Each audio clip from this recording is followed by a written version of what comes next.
My name is Luke Massey. I'm 19 years old. I have a condition called Achromatopsia. It's sometimes called day blindness. It's where the part of my eye that is to do with light and colour vision doesn't work anymore.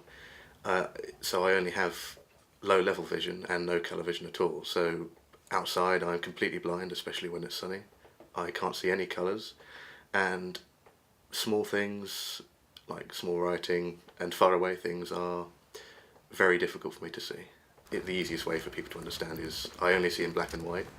Outside it's like being in a blizzard, especially when it's sunny, so no vision whatsoever.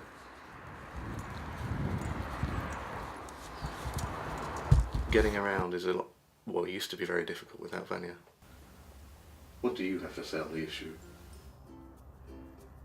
I have a dog. Vania, my guide dog. I've had her for 2 years. She's just over 4 now and behaves like it.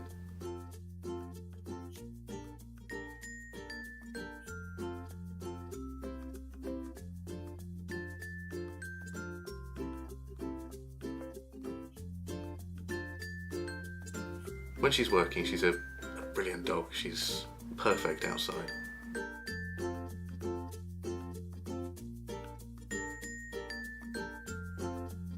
A lot of people have the misconception that you say, I want to go to the bank, and then you just kind of walk forward and they guide you to the bank. But it's a lot more two-way. But she doesn't know specific directions. I still have to tell her to go left or right. So I have to know where I'm going. Outside, I can't see anything, so she's perfect for guiding me around, making sure I don't walk into roads, which is one of the major issues. More than anything, she's really, really good company.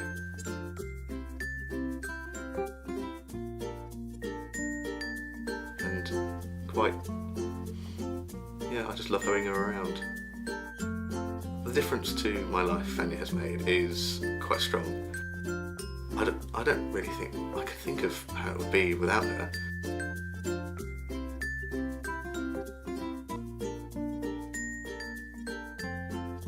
People are often very confused and surprised to hear someone who is registered blind can draw and do art, as it were.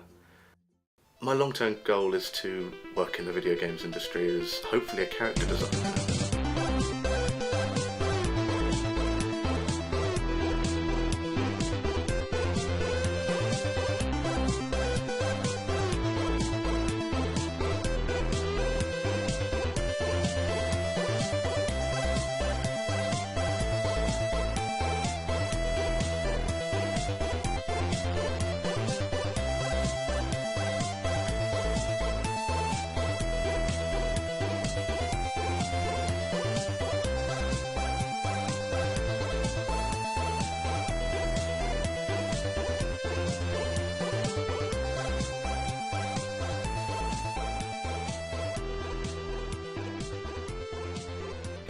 My drawing and art is my hobby as well as my hopeful job, so most of the time I'm just drawing or playing games, really.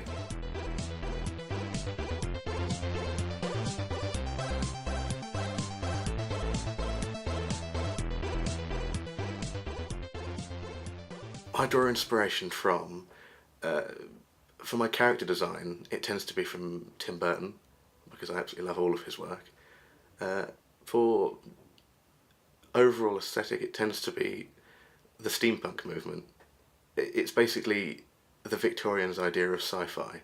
So time travel, flying cars, space travel, but all brass and nice wood and gears and steam.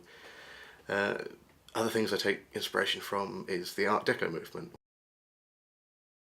Some of the characters I've drawn, for a while, a lot of them were based on birds or plague doctor masks. So I had a couple of Spirited Away style, Studio Ghibli-esque spirits with death masks, and they're all different types of birds.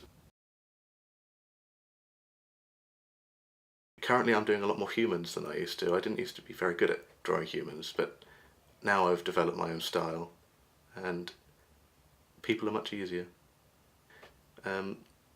But yeah, character design is definitely the thing I want to go down, route-wise.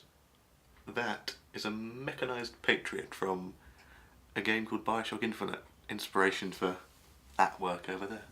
That took a couple of days, probably more, of umming and ahhing about how to make it look more organic, like it's been printed rather than drawn on a computer. So the form, the original form, just the black outline, that was fairly quick. That was about an hour of sitting down with references to the characters. The rest was just making it look nice.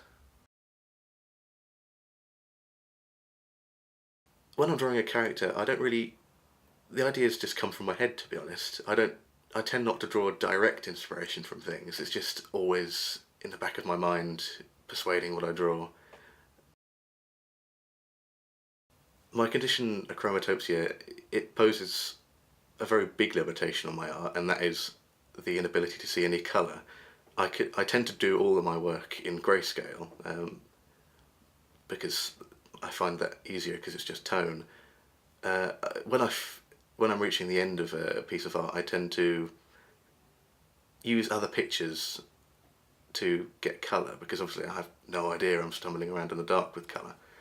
So I would if I'm drawing a landscape scene of, for instance, a beach, I'd get a set of pictures of beaches and choose colours I think would fit right in the part of the picture I'm working on. Like, I would choose a colour from sand and then draw the sand with it, different shades of the colour from sand. Unfortunately, I have no idea whether it's done right. It could look awful, but I wouldn't know. I think people do feel sorry for me when they know what's wrong with me. I mean, most people assume I'm completely blind, which is fair enough. I wear almost blacked out glasses and I have a guide dog, so it's a safe assumption to assume I'm completely blind. But because I can see well enough to see their reactions, I do see pity sometimes when I'm struggling with something in a shop, trying to read something. Confusion a lot of the times. But I think mostly people they're fairly considerate. They don't feel sorry for me, or at least I don't think they feel sorry for me. I don't want them to feel sorry for me, because I've had this my whole life. It's not like I had vision and then lost it. That would have been worse, but I've never had proper vision, so this is normal for me.